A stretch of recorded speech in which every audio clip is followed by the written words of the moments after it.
Hey everyone, in this tutorial I'll show you how to edit a YouTube video title in YouTube Studio in 2026. So if you made a typo, want better SEO, or just need a more clickable title, yeah, this is the fastest way to update it. First, open YouTube in your browser and sign in to your account.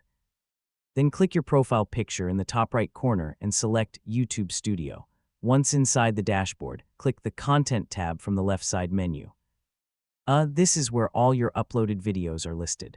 Now find the video you want to edit and click on its title or thumbnail to open the video details page. At the top of the details page, you'll see the title field. Just click inside the box and type your new title. Try using clear keywords and a title that grabs attention.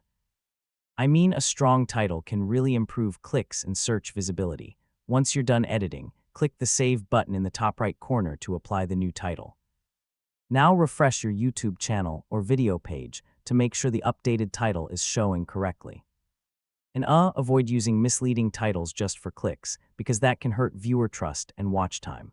So yeah, that's how to edit a YouTube video title in YouTube Studio in 2026.